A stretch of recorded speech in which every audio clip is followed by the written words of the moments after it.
How is it going, guys? It is time for another new products video. This time around, we are covering the WRX, but don't worry, there'll be a separate GR86 video. As I mentioned before, we're gonna be separating the two cars, so hopefully you should be getting 2 new products videos each month if there are enough new products. Now, I've got 4 giveaway winners to announce. Last month, I gave you guys each a chance to win 1 of 4 Driven Media gift cards. Thank you to each and every one of you who participated, and congratulations to the 4 winners. We've got Tim Vang, Corbin Allred, Sanchino, and Samuel Marshall. If you guys happen to be one of those 4 people, either message me on Instagram or shoot me an email at info@driven.media and I'll get you guys those gift cards. If you guys didn't happen to win this time around, there will be more chances to win in the future, so make sure you hit that subscribe button so you don't miss out. And with that being said, let's take a look at what's new this month.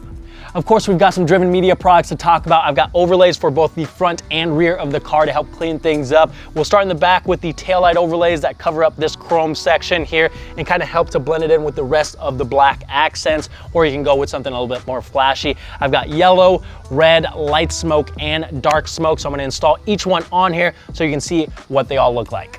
We'll start over here with the red option first. These are ridiculously easy to install. They're already pre-cut, so you just have to place them onto the area, and that's it.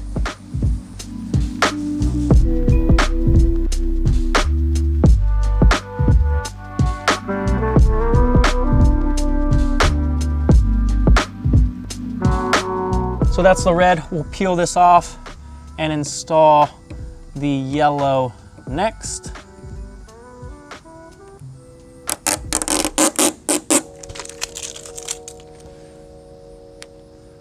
Line up the corners here.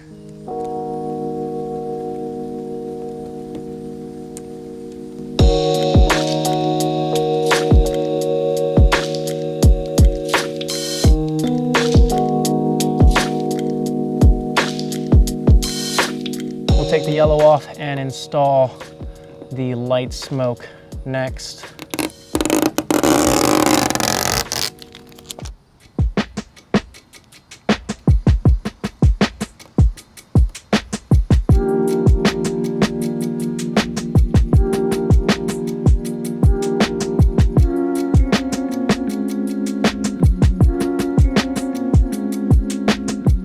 Pull the light smoke off.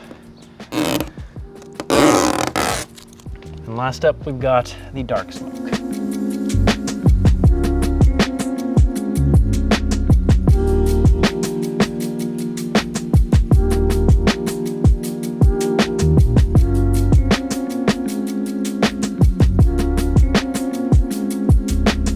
Let me know which ones you guys like best on the car. Personally, I'm in between the yellow and the dark smoke, but I also wanted to show you guys that even with the dark smoke installed on the car, you can still clearly see the turn signals. I'll also hop inside the car and turn the reverse lights on.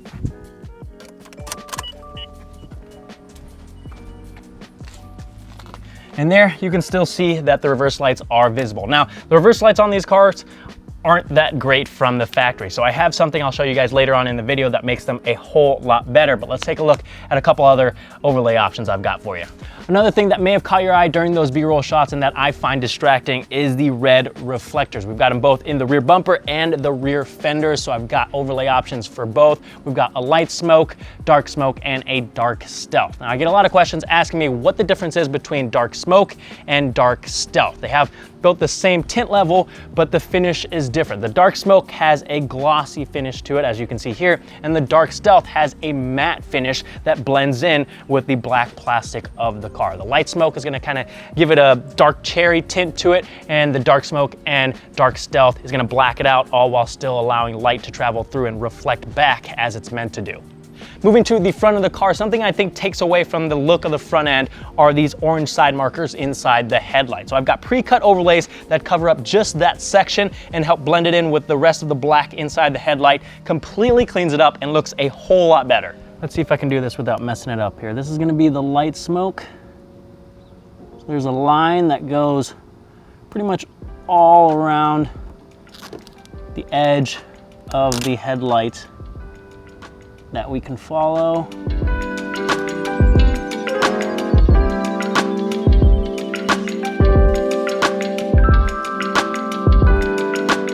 So with the light smoke, you can still slightly see the orange side marker. You probably can't see it from the shot right now, but hopefully you could tell from the B-roll shots. But I'm gonna take this off now, and we'll install the dark smoke, which should black the side marker out.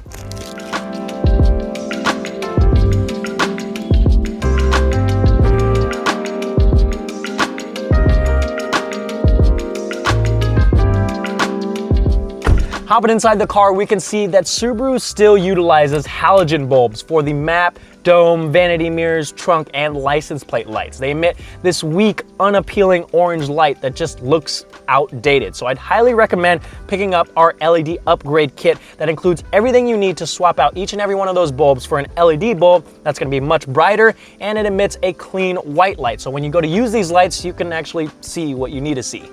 Speaking of lighting, this next product is something that I truly believe every single VB WRX owner needs to install on their car. This is the WRX Tail as Turn Plus backup module. And what this does is transforms the functionality of your taillight. So originally, the turn signal is this middle section right here that we saw earlier in the video. But with this installed, your turn signal becomes this outer red portion. Personally, I think it looks a whole lot better. And what you can also do is get the Driven Media LED reverse upgrade, which swaps out that OEM turn signal bulb for an LED bulb that emits a white light, turning this turn signal section into another reverse light, drastically increasing the output of your reverse light. It's super easy to install, plug and play.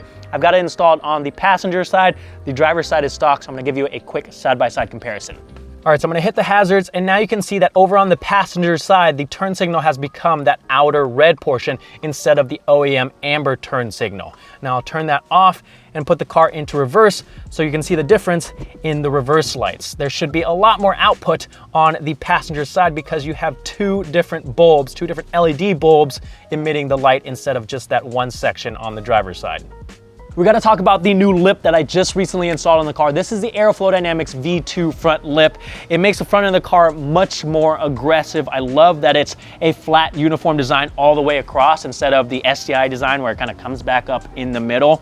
I would classify this as a budget-friendly lip that's great for a daily driver. If you happen to scrape it or damage it somehow, you don't have to worry about being out hundreds of dollars. It's very affordable, but even then, the fit and finish is great. So if you're looking for a way to change up the front end of the car, this is a great option.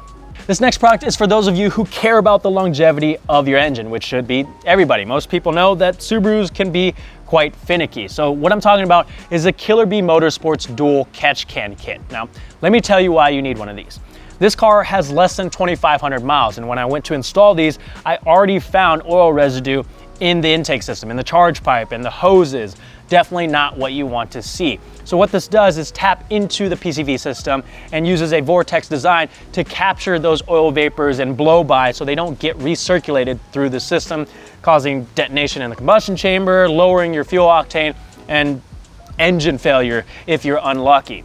The Killer Bee catch cans specifically have a very small footprint and are super easy to install, which is why I went this route instead of some of the other options. But if you own one of these cars, something like this should be at the top of your priority list.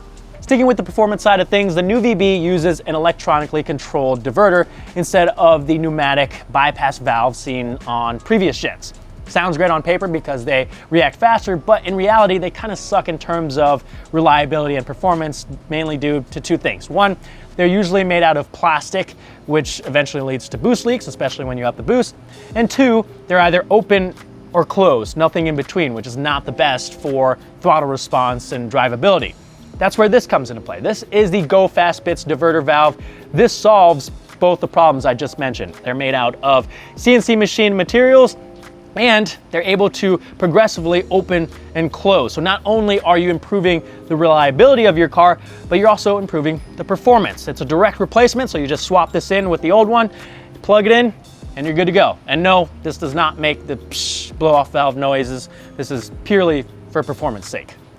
Next up, we've got this little guy. This is the Fumoto oil drain valve. This is gonna make your oil changes clean and simple. I've got one installed on my GR86, my Tacoma. I'm gonna install one on the WRX. Once you install this, all you have to do to drain your oil is open up a valve. You don't have to worry about crush washers, pulling the oil drain plug, getting oil all over your hand, your driveway. It's so much more convenient.